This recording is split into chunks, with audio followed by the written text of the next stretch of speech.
Hello बच्चों, GD science classes में आपका स्वागत है। कल हम लोगों ने बात की थी प्रतिस्थापन विधि के बारे में। आज हम बात करेंगे विलोपन विधि के बारे में।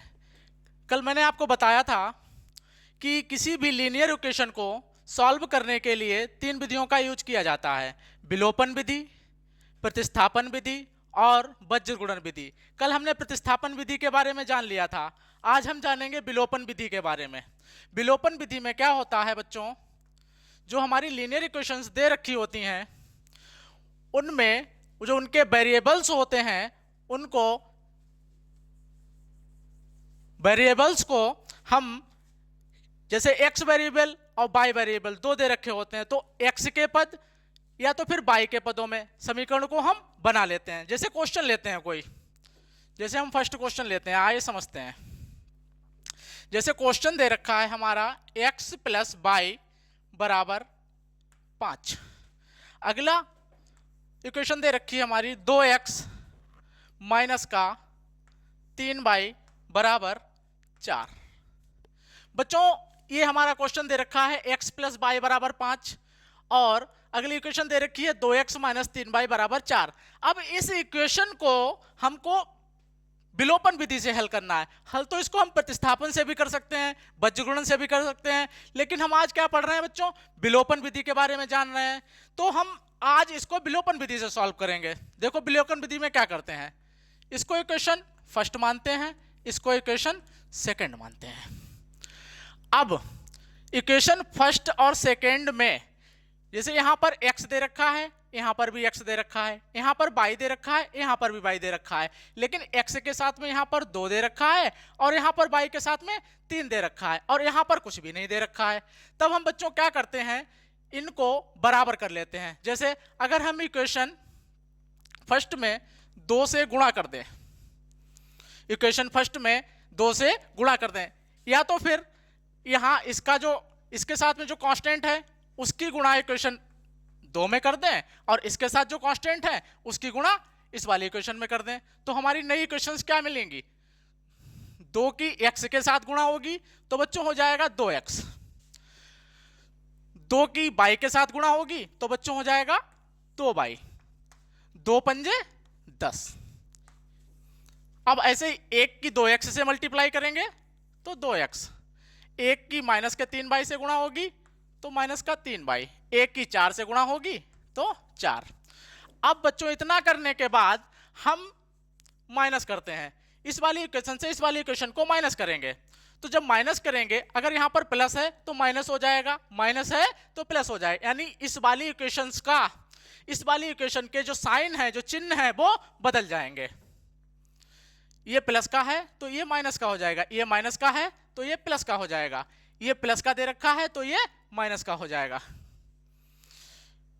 2x प्लस का 2x माइनस का कैंसिल, बचा क्या 2y प्लस का, अब ये माइनस का था 3y लेकिन हो किसका गया, प्लस का हो गया, तो 2y प्लस का और 3y प्लस का टोटल हो गया 5y बराबर।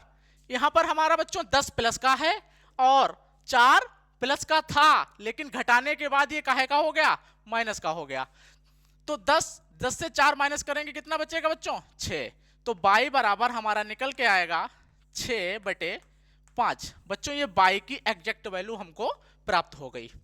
अब हम y का मान समीकरण 1, समीकरण 2 किसी में भी पुट कर देते हैं। तो बच्चों इसके आगे देखते हैं, तो y का मान 1 में रखने पर समीकरण 1 क्या दे रखी है हमारी, x प्लस वाई बराबर 5। अब y का मान हम निकाल चुके हैं तो यहां पर रख लेते हैं, x प्लस वाई की वैल्यू 6/5 बराबर 5। तो बच्चों यहां से सॉल्व करते हैं इसको, 5 और x की गुणा करते हैं, या तो फिर इसको डायरेक्ट उधर लिए जाते हैं या इसकी मल्टीप्लाई कर लेते हैं। 5 और x की गुणा 5x प्लस का 6 बटे ये वाला टोटल के नीचे 5 बराबर 5। अब इस ये वाला 5 यहां भाग में है, उधर जाएगा गुणा में हो जाएगा, तो हमारा बन जाएगा 5x प्लस 6 बराबर 25।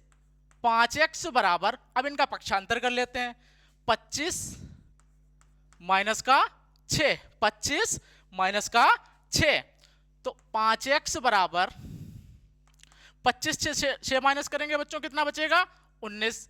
अब x बराबर हमारा निकल के आएगा 19/5। तो बच्चों x की वैल्यू हमको प्राप्त हुई 19/5 और y की वैल्यू हमको प्राप्त हुई 6/5। तो ये विलोपन विधि हो गई हमारी। जैसे अब एक बार फिर से समझते हैं इसको। क्वेश्चन दे रखा था, दो इक्वेशंस दे रखी थी, तो इनके जो वेरिएबल्स होते हैं उनको बराबर कर लेते हैं, या x को बराबर कर लेते हैं या y को बराबर कर लेते हैं। बराबर करने के बाद जो हमको एक वैल्यू मिलेगी, एक वैल्यू एग्जैक्ट प्राप्त हो जाएगी। अब उस वैल्यू को इक्वेशन 1 या इक्वेशन 2 में पुट कर देंगे, बस दूसरी वैल्यू मिल जाएगी हमको। तो लेते हैं अब अगला क्वेश्चन।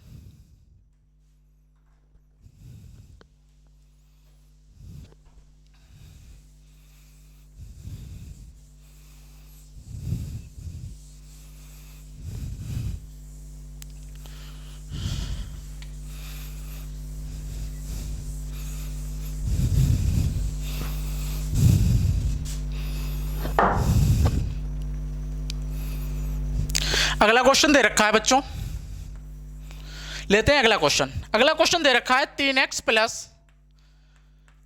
प्लस 4y बराबर 10। 3x प्लस 4y बराबर 10। 2x माइनस 2y बराबर 2। बच्चों ये अगला क्वेश्चन दे रखा है, आइए देखते हैं इसको। इसको इक्वेशन फर्स्ट मान लेते हैं, इसको इक्वेशन सेकंड मान लेते हैं। अब यहाँ पर 3x है, यहाँ पर 2x है, यहाँ पर 4y, यहाँ पर 2y है। अब बच्चों या तो फिर x के पदों को बराबर कर लेते हैं, इसके साथ में जो कांस्टेंट वैल्यू उसको बराबर कर लेते हैं, या y के साथ जो है उसको बराबर कर लेते हैं। तो बच्चों हम x की वैल्यूज को बराबर कर लेते हैं। अब यहाँ पर 3 है तो इक्वेशन 2 में 3 से मल्टीप्लाई कर देते हैं। यहाँ पर 2 है तो इक्वेशन 1 में 2 से मल्टीप्लाई कर देते हैं। अब जो न्यू इक्वेशंस हमको प्राप्त होंगी देखो क्या है, 2 3 6x, 2 चौक 8y प्लस 10 दूनी 20, 3 दूनी 6x माइनस 3 दूनी 6y बराबर 3 दूनी 6। बच्चों ये प्राप्त हुई हमको दो नई इक्वेशंस। अब क्या करते हैं, ये जो इक्वेशन प्राप्त हुई है ये इसको थर्ड मान लेते हैं, इसको फोर्थ मान लेते हैं। अब थर्ड से फोर्थ को माइनस कर लेते हैं। जब इसको माइनस करेंगे तो यहाँ पर प्लस है, ये माइनस का हो जाएगा, ये माइनस है, ये प्लस का हो जाएगा, और ये प्लस का है, ये माइनस का हो जाएगा। बच्चों साइन चेंज हो जाते हैं यहाँ पर। लाइन 6x प्लस का 6x माइनस का, ये कैंसिल हो गए। 8y प्लस 6y प्लस 8 और 6 कितना हो जाएगा 14y। 14y is equal to 20 और 6 माइनस का, ये प्लस का, तो 20 से 6 माइनस करेंगे तो बचेगा हमारे पास 14, वो भी काहे का प्लस का। y बराबर आ जाएगा हमारा 14/14, ये कैंसिल हो गए, तो y की वैल्यू हमें क्या मिल गई बच्चों 1। जब y की वैल्यू हमको मिल गई, अब हम यहां से x की वैल्यू निकाल लेते हैं। आइए बच्चों इसको आगे देखते हैं। यहां पर अब जब हमको y की वैल्यू प्राप्त हो गई, तब हम क्या करेंगे, y की वैल्यू को इक्वेशन फर्स्ट या इक्वेशन सेकंड किसी एक में रख देंगे। तो हम y का मान 1 में रखने पर, तो y का मान 1 में रखने पर, अब इक्वेशन 1 क्या है हमारी, 3x प्लस 4y बराबर 10। 3x प्लस 4y बराबर 10। अब 3x वाले टर्म को ऐसे ही रहने दिया, 4 y की वैल्यू यहां पे रख दी, y की वैल्यू 1, तो 4 गुणा 1 बराबर 10। 3x प्लस 4 बराबर 10। 3x बराबर, इनका पक्षांतर कर लेते हैं, 3x बराबर 10, 4 बराबर के उस तरफ ले जाएंगे, ये हो जाएगा माइनस का, ये प्लस का था, उस साइड जाएगा, काहे का हो जाएगा माइनस का। तो 3x बराबर 10 से 4 माइनस करेंगे बचेगा 6, तो x बराबर वैल्यू निकल के आएगी हमारे पास 3 एकम 3, 3 दूनी 6। तो बच्चों x की वैल्यू हमारे पास निकल के आई 2 और y की वैल्यू निकल के आई 1। तो बच्चों इसमें आपको कोई भी डाउट हो तो आप हमको कमेंट में मैसेज कर सकते हैं। लेते हैं अगला क्वेश्चन।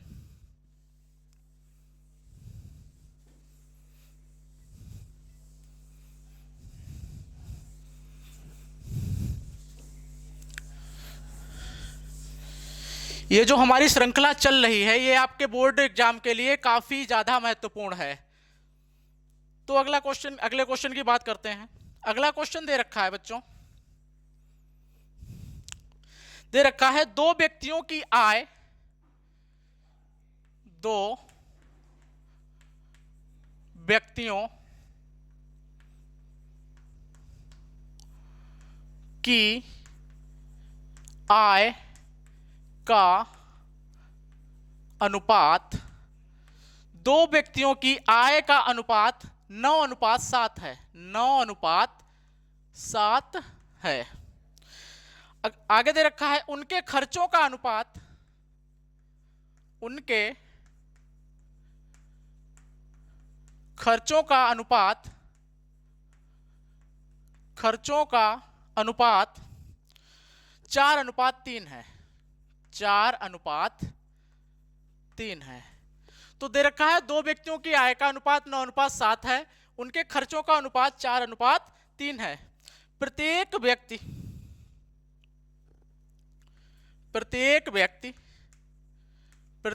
व्यक्ति प्रति माह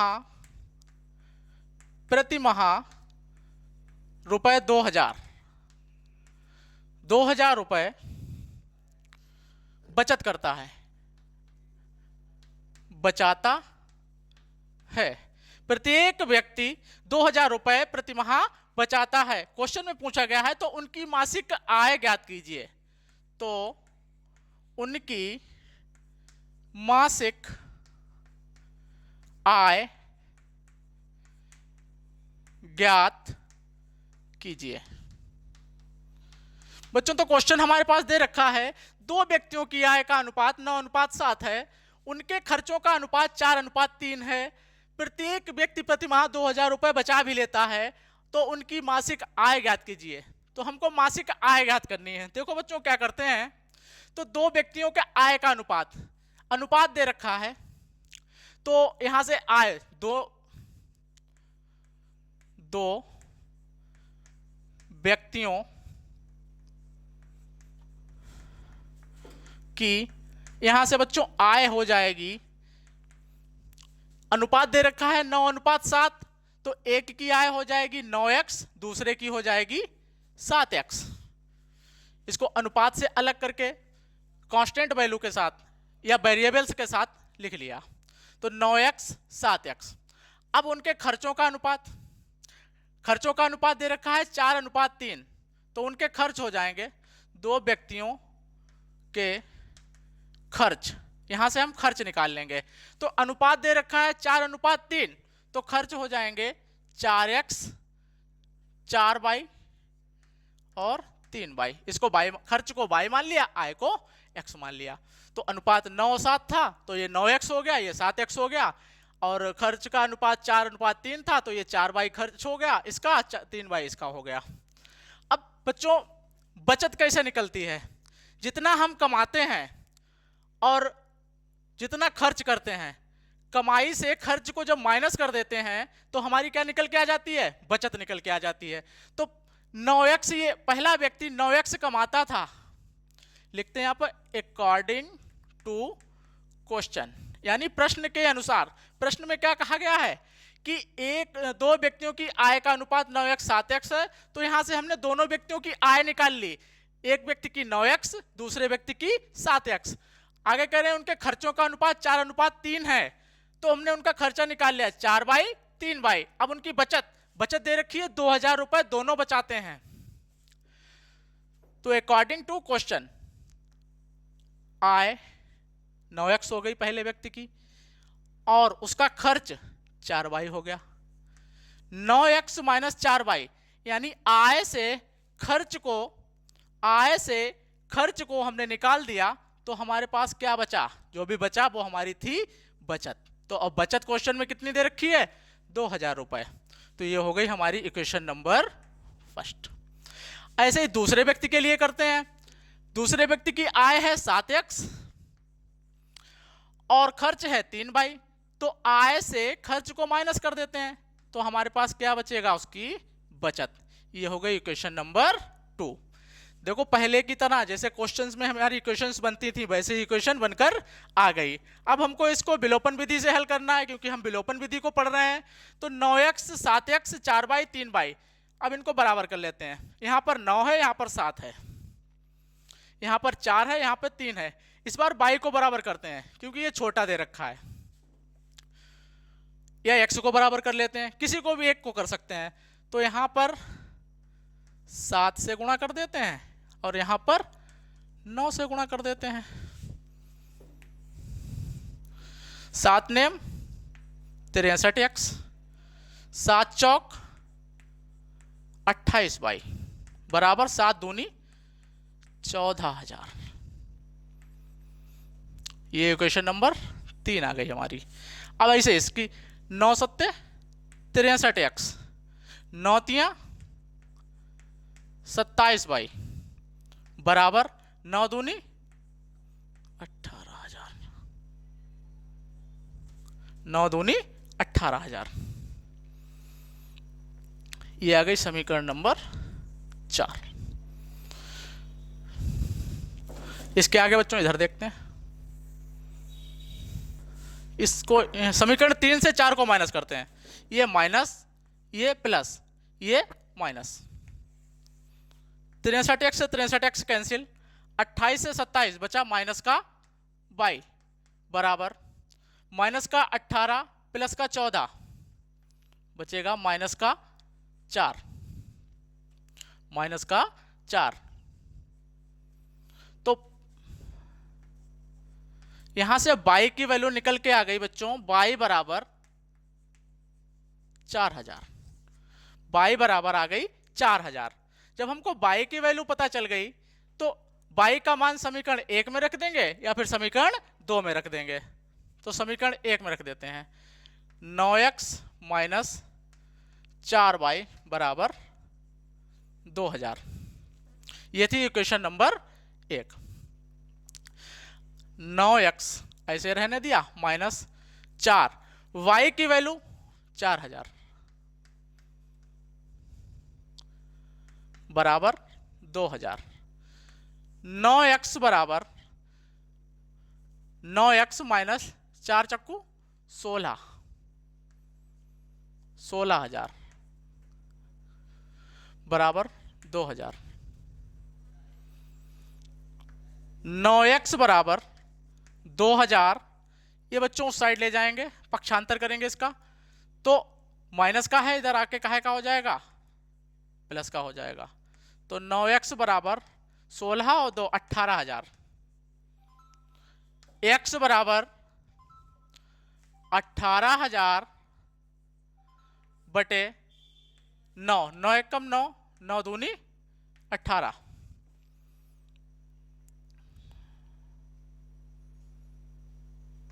x बराबर आ गया 2000। x बराबर निकल कर आया बच्चों 2000। जब x बराबर 2000 आ गया तो हमने पहले व्यक्ति की आय क्या मानी थी, 9x मानी थी, और दूसरे व्यक्ति की आय क्या मानी थी, 7x मानी थी। तो इसकी आय 9x की वैल्यू यहां पर रख देंगे। तो x की वैल्यू निकाली हमने 2000, तो 9 और 2000 की गुणा होगी तो पहले व्यक्ति की आय आ जाएगी 18,000, दूसरे व्यक्ति की आय आ जाएगी 7 दूनी 14,000। ये इनकी आय निकल आई बच्चों। Thank you.